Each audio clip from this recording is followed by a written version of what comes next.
On August 3, 2006, at approximately 11:45 p.m., 20-year-old Claudia Gutierrez Cruz was walking home from her job as a waitress at a Mexican restaurant in Phoenix, Arizona, moving quickly along South 12th Street, in a neighborhood where streetlights were sparse and where the August heat, still over 90 degrees even at midnight, made the air feel thick and oppressive.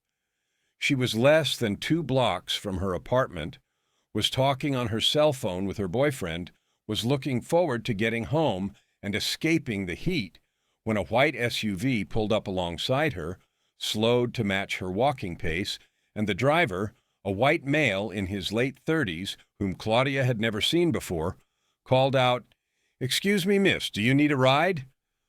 Claudia waved him off without making eye contact, kept walking, told her boyfriend, "Some guy is trying to get me to get in his car," and walked faster toward her apartment building.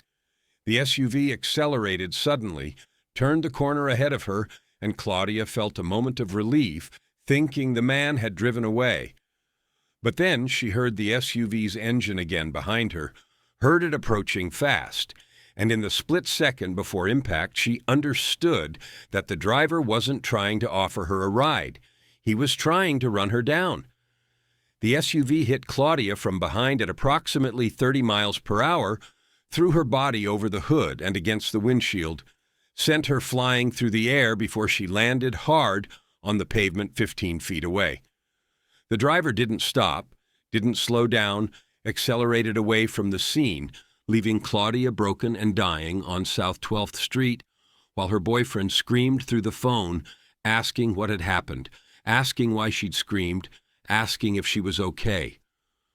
Claudia Gutierrez Cruz died 3 hours later at St. Joseph's Hospital from massive internal injuries and from bleeding that doctors couldn't control, became the 6th murder victim in what would eventually be recognized as one of the most unusual and most prolific serial killing sprees in American history, a 15-month rampage where Dale Hausner and his accomplice Samuel Dieteman would kill at least 8 people and would attempt to kill dozens more, shooting randomly at pedestrians and bicyclists and homeless people, running people down with vehicles, setting fires to occupied houses, committing violence for no discernible reason beyond the thrill of killing, and doing it all while Hausner maintained a seemingly normal life that included working as a local television news editor who'd once interviewed Mike Tyson, who'd worked on coverage of major stories, who seemed like a regular professional guy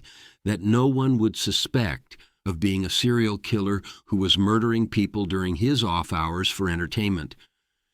If you have the courage to hear this story, click here to find out what happened. But I warn you, the details reveal a pattern of random violence that was nearly impossible to detect or prevent until investigators finally connected dozens of seemingly unrelated crimes.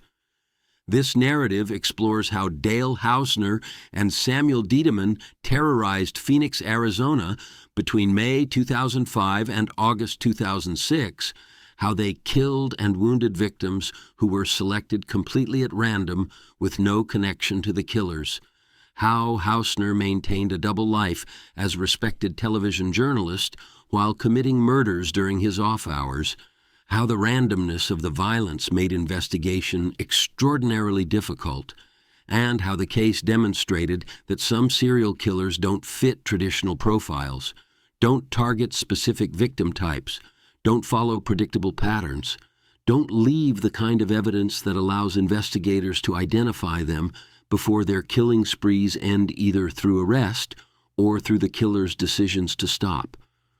What made the Dale Hausner case extraordinary, and what made it nearly impossible to solve until Hausner and Dieteman were caught through other means, was the complete randomness of their violence.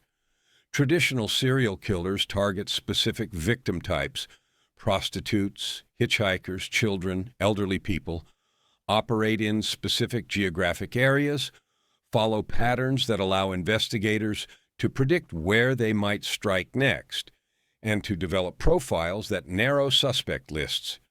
Hausner and Dieteman followed no patterns. Their victims were selected randomly: pedestrians walking at night, people waiting at bus stops, homeless people sleeping outdoors, bicyclists riding on streets, anyone who happened to be in the wrong place when Hausner and Dieteman were driving around looking for targets. Their methods varied. Sometimes they shot at victims from moving vehicles. Sometimes they ran people down with cars or trucks. Sometimes they set fires. Sometimes they attacked people directly, showing no consistency in methodology that would allow investigators to recognize the attacks as connected. Their geographic range was enormous. They committed attacks across the entire Phoenix metropolitan area, a region covering over 500 square miles, making it impossible to predict where they'd strike next or to concentrate police resources in specific high-risk areas. Their victim demographics varied completely. They killed men and women, killed people of different races and ages, killed people in different neighborhoods, showed no preference for any particular victim type that would help investigators understand who was at risk. Their timing was unpredictable. Attacks occurred on different days of the week, at different times of night, with no pattern that would allow police to increase patrols during high-risk periods. This randomness meant that even though Hausner and Dieteman committed dozens of attacks over 15 months, even though they killed 8 people and wounded many more, investigators didn't recognize that most of these attacks were connected until very late in the spree. Each shooting, each hit and run, each fire was initially investigated as a separate incident, and only gradually did patterns emerge, suggesting that a single perpetrator or team of perpetrators might be responsible for multiple crimes. The stakes in the Hausner-Dieteman case extended far beyond the deaths of their 8 murder victims. At issue was the fundamental security that people expect when walking on public streets, the assumption that random violence from strangers is rare enough that normal activities don't require constant vigilance, and the question of how law enforcement responds to serial killing that doesn't follow traditional patterns. The public safety implications. Random violence is particularly terrifying because it's unpredictable and unpreventable. Anyone could be a victim. When serial killers target specific types of people, the general public can feel relatively safe if they don't match the victim profile. But when killers select victims completely randomly, everyone is potentially at risk, creating pervasive fear that affects entire communities. Normal activities become dangerous. Walking to work, waiting for a bus, riding a bicycle, even sleeping in one's own home, for people whose homes were set on fire, became potentially deadly activities, transforming routine daily life into a series of calculated risks. No protective measures are effective. When violence is truly random, traditional safety measures, avoiding dangerous areas, not going out alone at night, being aware of surroundings, don't necessarily help because victims are being attacked in areas that should be safe, during times when people need to be out, in circumstances where vigilance wouldn't prevent attacks from vehicles or from shooters firing from distance. The fear is self-perpetuating. Each attack creates more fear, even among people who weren't directly affected, creating climate of anxiety where everyone worries they might be next, where trust in public safety deteriorates, where normal community life is disrupted by pervasive fear. By mid-2006, Phoenix residents were experiencing exactly this kind of terror. People were afraid to walk at night. Homeless populations were particularly terrified. Since multiple victims had been homeless, neighborhoods were organizing watch groups, and the general sense was that a predator or predators were hunting people randomly and that no one was safe. The investigation challenges. Random serial killing presents extraordinary challenges for law enforcement. Connecting crimes is difficult. when victims have nothing in common, when crime scenes are scattered across wide geographic areas, when methods vary, investigators often don't realize that crimes are connected until late in the investigation, meaning resources aren't concentrated and patterns aren't recognized early. Traditional profiling doesn't work. FBI behavioral analysis and criminal profiling typically rely on identifying patterns in victim selection, in crime scene characteristics, in killer behavior that reveal psychological motivations, and that narrow suspect pools. When killers are truly random, these profiling techniques are less effective. Witness information is minimal. Many attacks occurred at night in areas without witnesses, or witnesses saw only a vehicle driving away without being able to identify the driver or to provide detailed vehicle descriptions. Physical evidence is limited. Shootings from moving vehicles don't leave much physical evidence at scenes. Hit-and-run attacks might leave paint transfer or tire marks, but often don't provide enough evidence to identify specific vehicles. And fires destroy evidence rather than creating it. The investigative resources required are enormous when potentially dozens of crimes might be connected, when the geographic area is massive, when each crime needs to be investigated thoroughly while also being compared to all other potentially related crimes. The manpower and coordination required exceeds what most police departments can sustain long-term. Phoenix Police Department and multiple other agencies in the Phoenix metropolitan area were overwhelmed by the Hausner-Dieteman spree.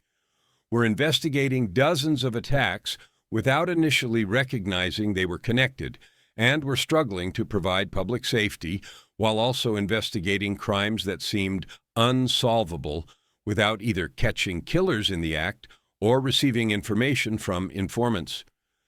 The psychological impact on communities.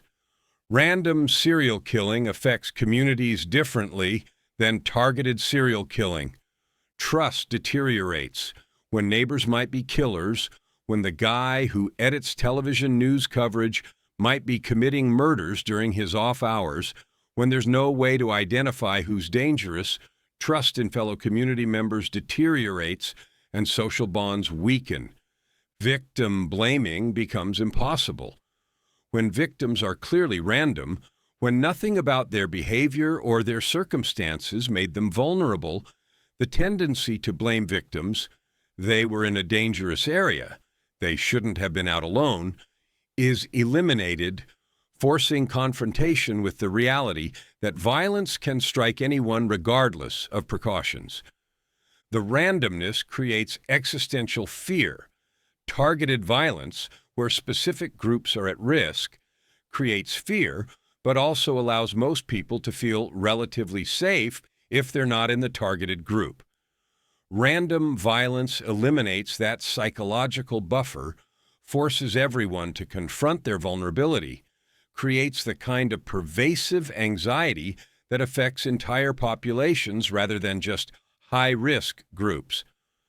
By the time Hausner and Dieteman were arrested in August 2006, Phoenix was a city in fear, was experiencing the kind of mass anxiety that follows terrorist attacks or natural disasters, was collectively traumatized by 15 months of random violence that had killed 8 people and had wounded or traumatized dozens more. To understand the Hausner-Dieteman killing spree, one must understand the setting: Phoenix, Arizona in the mid-2000s, a sprawling Sunbelt metropolis where rapid growth, extreme summer heat, and vast geographic scale created circumstances where serial killers could operate with relative impunity.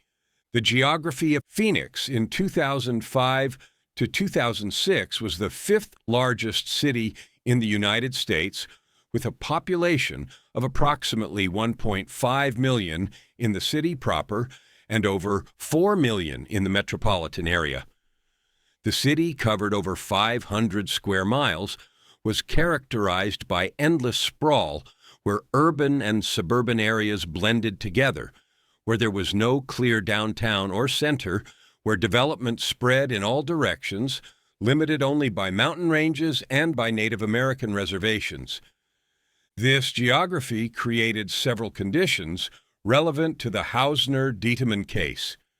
Enormous distances between neighborhoods, crimes committed on opposite sides of Phoenix might be 40 miles apart, making it difficult for investigators to recognize patterns suggesting the crimes were connected, making it impossible for police to concentrate patrols in high-risk areas when the entire metropolitan area was potentially at risk. Car-dependent culture, Phoenix was built for automobiles, had minimal public transportation, expected that people would drive everywhere, creating environment where vehicles were omnipresent and where vehicles driving through neighborhoods at night didn't attract attention or suspicion. Extensive road networks, Phoenix had thousands of miles of roads, ranging from major highways to small residential streets, providing countless routes for killers driving around looking for victims, making it easy to commit crimes and to escape without being trapped or cornered by police. Low-density development, much of Phoenix was low-density suburban sprawl where houses were spread out, where streets had minimal pedestrian traffic, where someone walking at night might not encounter other people for blocks, creating vulnerability for pedestrians who were isolated and who wouldn't be seen by witnesses if attacked. The climate. Phoenix's extreme climate was relevant to the killing spree. Summer heat. Phoenix summers regularly exceed 110 degrees Fahrenheit during the day and remain above 90 degrees Fahrenheit even at night, creating conditions where outdoor activities are uncomfortable or dangerous, where people stay indoors during peak heat, where the few people who are outside at night, often because they're homeless or because they're commuting from low-wage jobs, are particularly vulnerable because there are fewer potential witnesses. Dark streets. Many Phoenix neighborhoods, particularly lower-income areas, had inadequate street lighting, creating darkness at night that made it difficult for victims to see approaching vehicles, made it difficult for witnesses to identify attackers, made it easier for killers to commit crimes without being observed. Year-round outdoor activity. Unlike northern cities where winter weather keeps people indoors, Phoenix's mild winter weather meant people were outside year-round, meaning potential victims were always available, meaning the killing spree could continue through all seasons without weather-limiting opportunities. The demographics. Phoenix's population demographics were relevant to understanding victim selection and to understanding why the randomness of attacks was particularly terrifying. Diverse population. Phoenix was racially and economically diverse, included large Hispanic, Native American, and white populations, included neighborhoods ranging from wealthy to impoverished, meaning that truly random victim selection would result in diverse victim demographics that investigators eventually observed. Large homeless population. Phoenix's mild winter climate attracted homeless people from colder regions, resulted in substantial homeless population living on streets and in desert areas surrounding the city, created vulnerable population that Hausner and Dieteman targeted multiple times because homeless people were often alone at night in isolated areas. Economic inequality.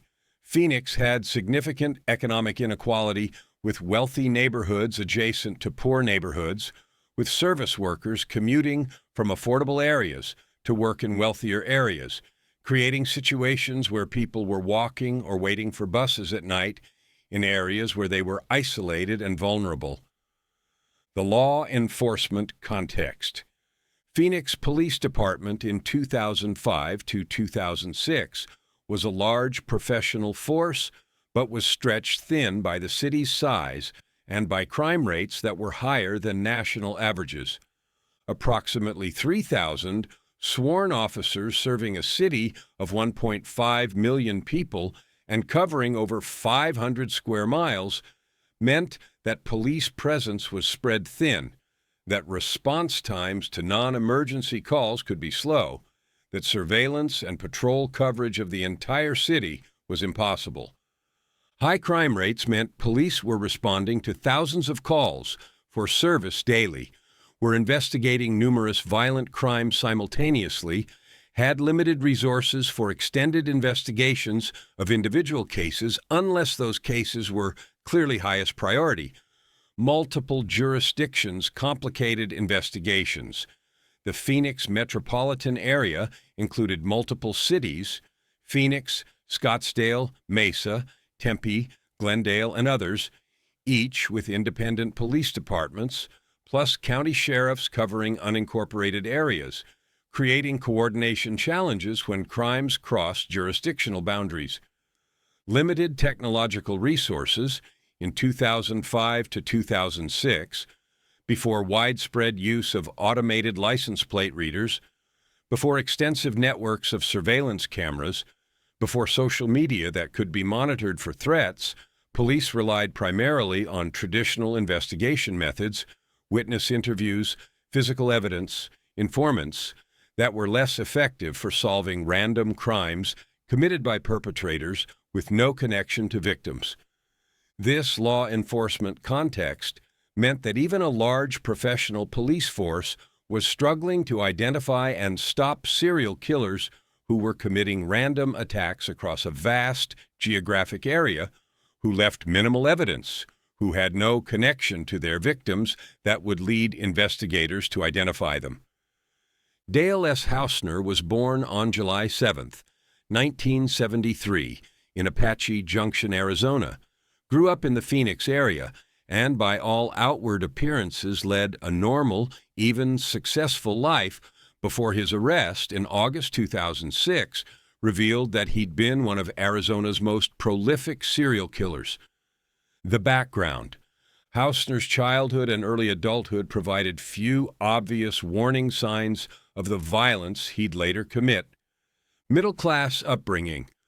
Hausner grew up in a stable middle-class family, wasn't abused or neglected in ways that traditionally correlate with violent criminality, attended school normally, didn't have the kind of traumatic childhood that often characterizes serial killers' backgrounds. Academic achievement. Hausner was intelligent, did well in school, showed particular interest in journalism and media, pursued education and training that would lead to career in television news. Professional success. By his early 30s, Hausner was working as a news editor for local television stations in Phoenix, had worked for CBS affiliate KPHO and for other stations, had professional responsibilities, including editing video footage and producing news segments, and had even been assigned to interview celebrities and athletes, including boxer Mike Tyson, during an event in Phoenix. The Mike Tyson interview. This interview became notable after Hausner's arrest because it seemed so incongruous. Hausner sitting calmly, asking questions of one of the most famous and controversial athletes in the world, presenting himself as professional journalist, giving no indication that he was simultaneously, during the same period when he was conducting professional interviews, committing random murders during his off hours.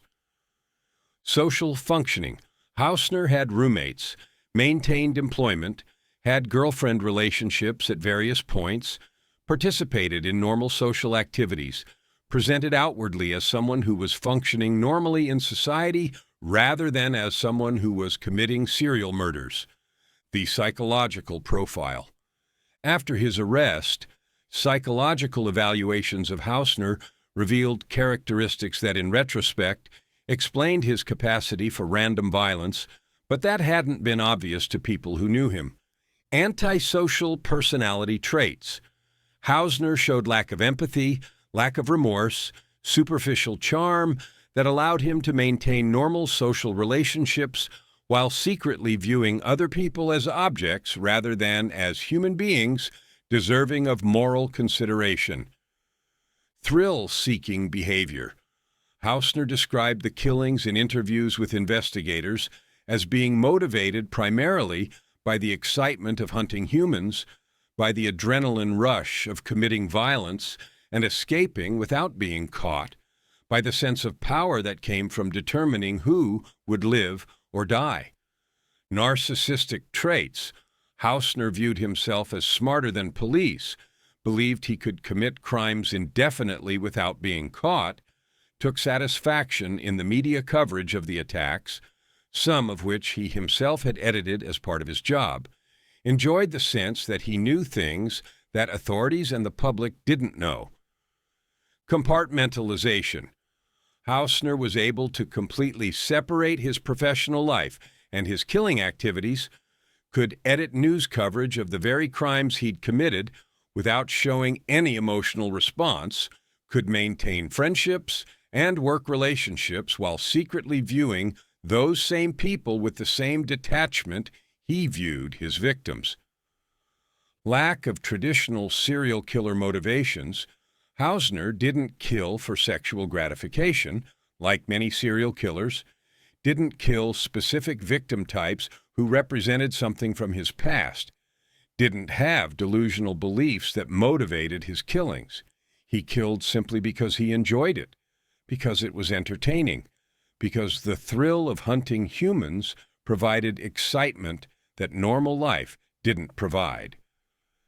This psychological profile made Hausner particularly dangerous because he fit no traditional serial killer profile.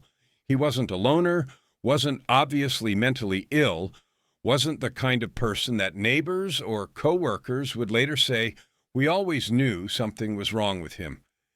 He was hiding in plain sight, functioning normally in professional and social contexts while committing horrific crimes during his off hours. Samuel John Dieteman, born in 1970, was Dale Hausner's roommate and eventually his partner in the killing spree. Dieteman's involvement in the crimes was somewhat different from Hausner's. Dieteman appears to have been a follower rather than an initiator, someone who participated in violence at Hausner's instigation rather than someone who would have committed these crimes independently. The background. Dieteman's background was less stable than Hausner's. Working-class background. Dieteman came from working-class family, had less education than Hausner, worked various jobs, including construction and warehouse work, didn't have the professional career or the outward success that Hausner had achieved. Social isolation. Dieteman was more socially isolated than Hausner, had fewer friends, seemed to depend on Hausner for social interaction and for direction in his life. Criminal history. Dieteman had some minor criminal history before the killing spree, primarily drug-related offenses and theft, suggesting pattern of antisocial behavior that predated his relationship with Hausner, but that hadn't previously escalated to violence. The relationship with Hausner. Dieteman and Hausner became roommates, and their relationship developed into partnership where Hausner was dominant and Dieteman was follower. Hausner initiated the violence. According to subsequent investigations and to Dieteman's testimony, after his arrest, Hausner was the one who suggested committing random attacks, who planned the operations, who seemed to derive the most satisfaction from the killings. Dieteman participated willingly. While Dieteman may have been following Hausner's lead, he participated actively in the crimes, drove vehicles during some attacks, shot at victims himself during others, and showed no reluctance that would suggest he was being forced to participate against his will. The dynamic was collaborative. The two men would drive around together at night, would look for potential victims together, would discuss who to target and how to attack, functioning as a team rather than as leader and completely unwilling participant. This partnership made the killing spree more effective and more difficult to stop. Two perpetrators could cover more ground, could provide mutual support and encouragement that sustained the violence longer than either might have sustained it alone, and created complications for investigation when witnesses might describe two different suspects or when different crimes showed different patterns, suggesting different perpetrators. The Hausner-Dieteman killing spree occurred over approximately 15 months between May 2005 and August 2006, during which they committed at least 8 murders and dozens of additional attacks that wounded victims or that failed to cause injuries either because they missed or because victims survived their wounds. May 2005. The beginning. The spree appears to have begun in May 2005 with attacks that were initially not connected. May 2, 2005. Robin Blasnek, 22, was shot while walking her dog in Mesa, Arizona. She survived her injuries but was critically wounded, spent weeks in hospital recovering. May 18, 2005. David Estrada, 20, was shot while walking in Phoenix. The bullet grazed him, causing minor injuries. Police initially classified this as random drive-by shooting, unrelated to other incidents. These early attacks established the pattern that would continue: random victims, shootings from vehicles, no apparent motive, minimal evidence left at scenes. Summer 2005. Escalation. Through summer 2005, attacks continued and intensified. June 29, 2005. Paul Patrick, 21, was standing outside his apartment when he was shot from a passing vehicle. He survived, but required extensive medical treatment. July 17, 2005. Multiple shootings occurred on this single night. At least 4 different victims were shot at from passing vehicles in different areas of Phoenix, suggesting the killers were driving around for hours looking for targets.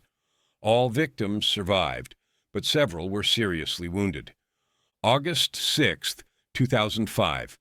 Nathaniel Hausner, 20, was shot while walking near his home. He was critically wounded, survived after multiple surgeries. By late summer 2005, Phoenix police were beginning to recognize that multiple shootings might be connected. Ballistics evidence suggested the same firearm had been used in several attacks. Witness descriptions of vehicles were similar enough to suggest a pattern, and the randomness of victim selection suggested a serial offender rather than multiple unconnected crimes. Fall 2005. First murders. The violence escalated from woundings to murders in fall 2005. October 23, 2005. Marco Carrillo, 20, was shot and killed while sitting in his car in Mesa. This was the first confirmed murder in the spree, marked the transition from attempted murders to successful killings. November 5, 2005. Multiple animals were shot. Dogs and horses in rural areas outside Phoenix were killed in what appeared to be target practice or entertainment for the killers.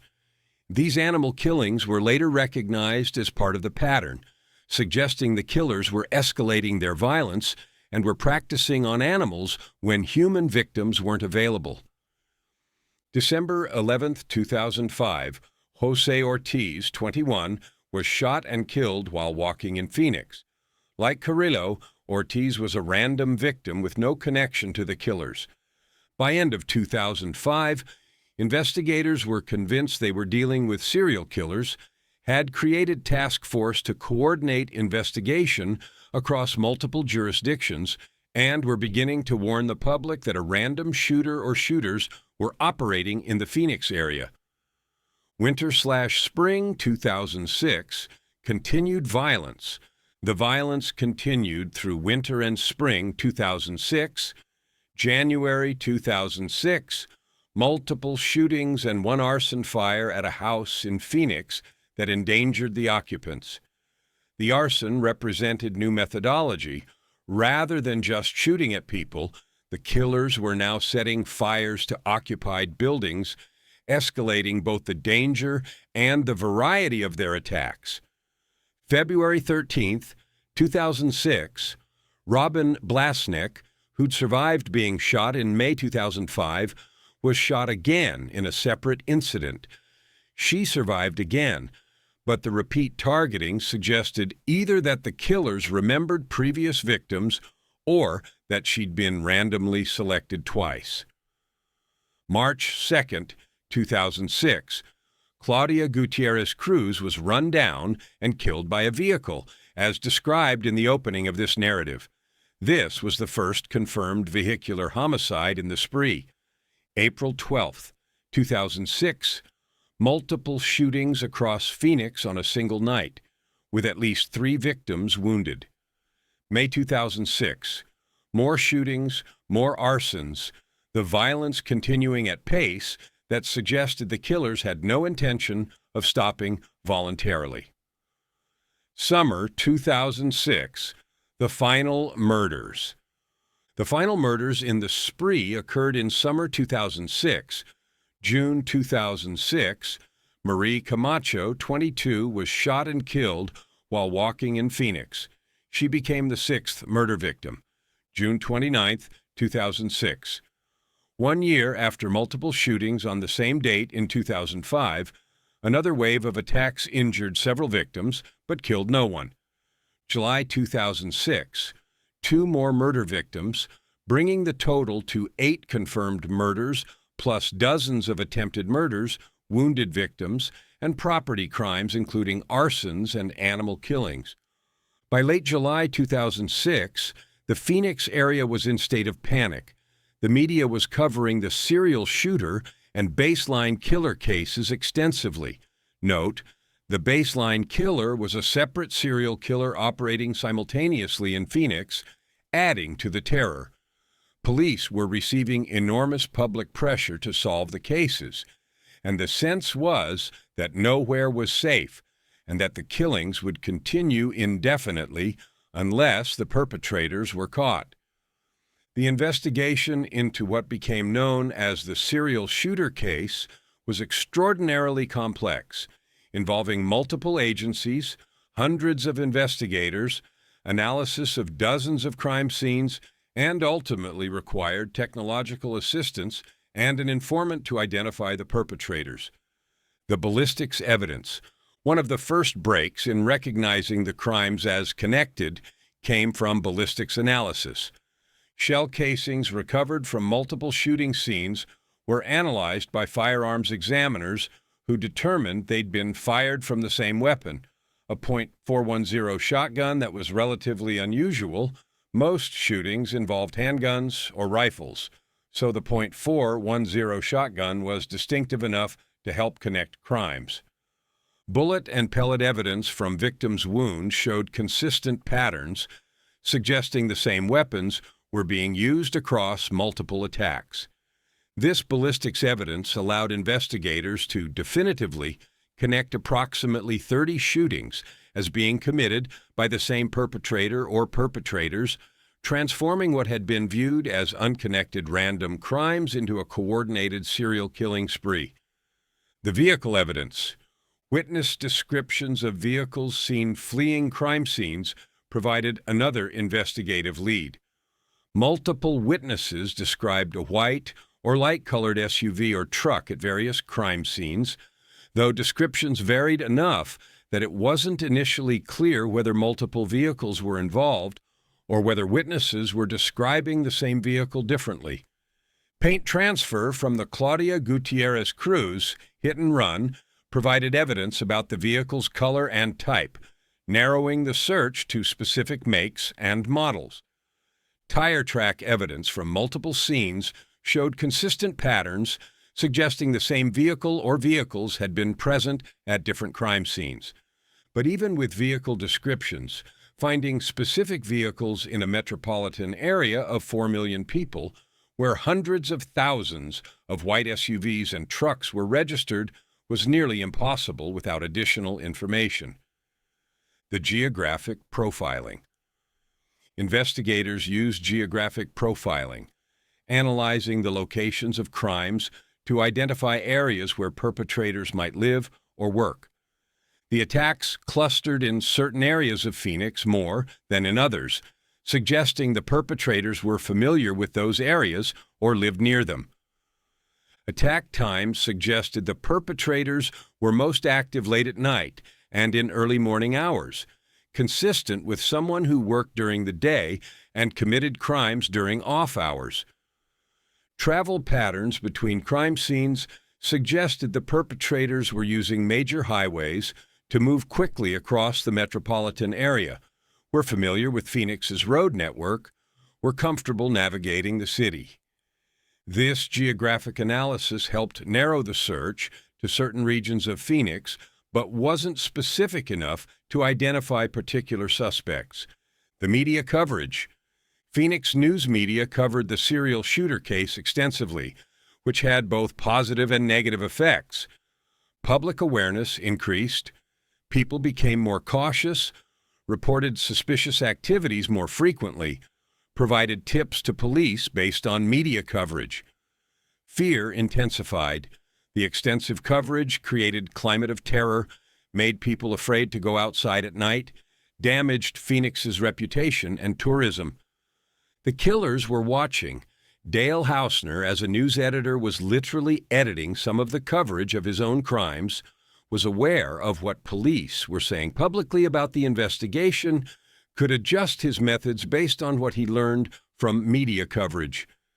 The irony of Hausner editing news coverage of his own killing spree was discovered only after his arrest, when investigators realized he'd had access to police press conferences, to investigative details shared with media, to all the information that was being released to the public about the hunt for the serial shooter.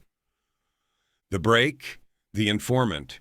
The case was ultimately solved not through traditional investigative methods, but through an informant, Ron Horton, who'd met Samuel Dieteman and who became suspicious about Dieteman's behavior and statements. Horton met Dieteman in summer 2006, became concerned when Dieteman made statements suggesting he knew things about the serial shooter crimes, that he had information that shouldn't be publicly known. Horton contacted police in late July 2006, reported his suspicions about Dieteman, provided information that focused the investigation on Dieteman and, through him, on Dale Hausner. Surveillance began on Hausner and Dieteman, with police watching their movements, documenting their vehicle, preparing to arrest them if evidence could be developed connecting them to the crimes. On August 4th, 2006, just days after Horton's tip, police arrested Samuel Dieteman on unrelated outstanding warrants, allowing them to question him about the serial shooter crimes. Dieteman confessed after several hours of interrogation, admitted his participation in the killing spree, implicated Dale Hausner as the primary perpetrator and planner, provided detailed information about crimes that only the perpetrators would know. Dale Hausner was arrested on August 4, 2006 at his home. Evidence seized from the home and from vehicles connected to Hausner and Dieteman included firearms matching those used in the shootings, evidence of arsons, and other physical evidence connecting them to the crimes. The arrests ended the 15-month terror, brought relief to Phoenix residents who'd been living in fear, and began the legal process that would ultimately result in both men being convicted and sentenced for their crimes. The legal proceedings against Dale Hausner and Samuel Dieteman were complex, involving numerous charges across multiple jurisdictions, separate trials, and ultimately resulted in death sentences for both men. The charges: Hausner and Dieteman were charged with 8 counts of first-degree murder for the confirmed killing of 8 victims, dozens of counts of attempted murder for victims who were shot or run down but survived, multiple counts of arson for fires set to occupied buildings, animal cruelty charges for killing dogs and horses, numerous other charges including assault, endangerment, weapons violations, conspiracy.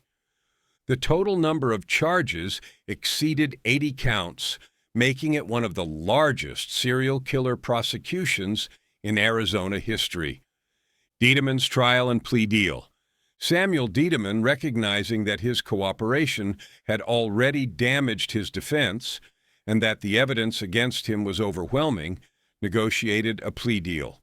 He pleaded guilty to 2 counts of murder and multiple other charges in exchange for prosecutors agreeing not to seek the death penalty. He was sentenced to life in prison without possibility of parole, avoiding execution but ensuring he'd never be released. He testified against Dale Hausner during Hausner's trial, providing detailed first-hand accounts of how the crimes were planned and committed, corroborating the physical evidence and eliminating any doubt about Hausner's guilt. Hausner's trial. Dale Hausner went to trial in 2009, maintaining his innocence despite overwhelming evidence.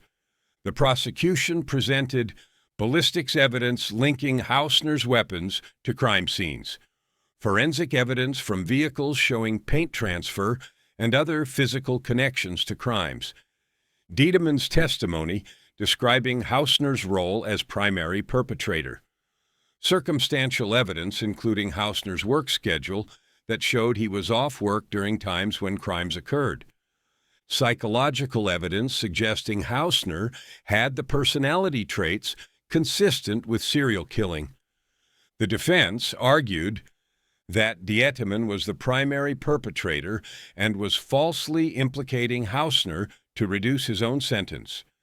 That physical evidence was circumstantial and didn't definitively prove Hausner's guilt. That prosecutors couldn't prove beyond reasonable doubt that Hausner, rather than Dieteman, had committed specific murders. The jury deliberated for several days before convicting Hausner on 6 counts of first-degree murder and on multiple other charges. He was acquitted on 2 murder counts where evidence was less definitive. The sentencing phase resulted in the jury recommending death sentences for the murders, which the judge imposed, sending Hausner to Arizona's death row. The aftermath. Dale Hausner was on death row at Arizona State Prison Complex in Florence, Arizona, where he was found dead on June 19, 2013, at age 39. His death was ruled a suicide. He'd apparently overdosed on amitriptyline, an antidepressant, that he'd been stockpiling from his prescribed medication. By committing suicide, Hausner avoided execution, but also avoided spending decades on death row, appealing his conviction. Samuel Dieteman remains in prison serving his life sentence, will never be released, will die in custody. The Dale Hausner case offers several disturbing lessons about serial killing, about the limitations of criminal profiling, and about how random violence terrorizes communities in ways that targeted violence doesn't. The failure of traditional profiling. Hausner didn't fit traditional serial killer profiles. He wasn't a loner. He had roommates, maintained employment, had social relationships. He wasn't obviously mentally ill. He functioned normally in professional settings, showed no outward signs of the psychopathy that characterized his secret life. He didn't target specific victim types. His victims were completely random, suggesting his motivation was the thrill of killing rather than any psychological need to kill specific types of people. He didn't leave traditional signatures. His methods varied. His crime scenes showed no ritualistic elements. Nothing about the crimes suggested psychological patterns that profilers could use to understand or predict his behavior. This demonstrates limitations of traditional profiling. When killers don't follow expected patterns, when their motivations are simple, I enjoy killing, rather than complex, traditional investigative techniques become less effective, and catching such killers becomes more dependent on luck, informants, or catching them in the act. The terror of randomness. Random serial killing creates unique terror. Anyone could be next. When victims are truly random, when there's no way to identify who's at risk, entire populations feel vulnerable in ways that don't occur when only specific groups are targeted. Normal precautions don't help. Avoiding dangerous areas, not going out alone, being aware of surroundings. These traditional safety measures don't protect against random attacks from vehicles or from shooters firing from distance. Trust in public safety deteriorates when random violence occurs over extended periods without being stopped, when police seem unable to identify or catch perpetrators. Public confidence in law enforcement and in government's ability to provide security diminishes. The Phoenix community's response to the serial shooter case, the fear, the changes in behavior, the demand for police action, demonstrated how profoundly random violence affects social cohesion and public safety perceptions. The question of motivation. Why did Hausner kill? The simple answer appears to be because he enjoyed it. Unlike serial killers motivated by sexual gratification, by revenge, by delusional beliefs, Hausner killed for entertainment, for the thrill, because hunting humans provided excitement. This motivation is disturbing precisely because it's so simple. It suggests that some people are capable of viewing other humans purely as objects or as prey, that empathy and moral constraints that prevent most people from murder simply don't exist in some individuals, and that such people can hide their true nature while functioning normally in society. The legacy. The Hausner case left lasting impacts on Phoenix improved multi-agency cooperation. The investigation demonstrated need for better coordination between jurisdictions, led to improvements in how Phoenix area law enforcement agencies work together on complex cases. Enhanced ballistics databases. The case showed value of ballistic analysis for connecting crimes, led to improvements in how firearms evidence is cataloged and compared across cases. Greater public awareness. Phoenix residents became more aware of random violence risks, more vigilant about reporting suspicious activities, more engaged with public safety issues. Ongoing questions about detection. The fact that Hausner operated for 15 months, killed 8 people, wounded dozens more, and was caught only through an informant rather than through investigative work raises uncomfortable questions about whether similar killers might be operating undetected in other cities, whether random serial violence is harder to detect than generally acknowledged. If you found this exploration of Dale Hausner's killing spree compelling, like and subscribe for more investigations into true crime cases that reveal how serial killers operate and how investigations work to identify and stop them. Share this with anyone interested in criminal psychology, in the challenges of investigating random violence, or in understanding how seemingly normal people can commit horrific crimes. Comment below, how can communities protect themselves from random serial violence? What investigative techniques might be more effective for catching killers who don't follow traditional patterns? Should there be greater screening or monitoring of people in positions like Hausner's who have access to crime scene information through their professional work? Until next time, remember, the scariest monsters aren't always the ones who look like monsters. Dale Hausner was a television news editor who interviewed Mike Tyson, who worked alongside respected journalists who seemed completely normal to everyone who knew him. But during his off hours, he was driving around Phoenix shooting random people, running them down with vehicles, setting fires to occupied homes, killing for entertainment rather than for any comprehensible reason.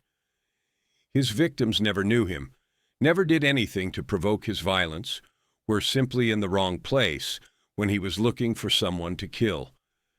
The randomness of his violence made it nearly impossible to prevent and extraordinarily difficult to investigate, demonstrated that some serial killers don't follow the patterns that profilers expect, and revealed that the capacity for murder can hide behind the most normal-seeming exteriors. 8 people died because Dale Hausner enjoyed killing, because Samuel Dieteman was willing to participate, and because for 15 months they were able to hunt humans across Phoenix without being caught. Their arrest brought the violence to an end, but the terror they created and the questions they raised about how to identify and stop random serial killers remain relevant wherever such killers might operate.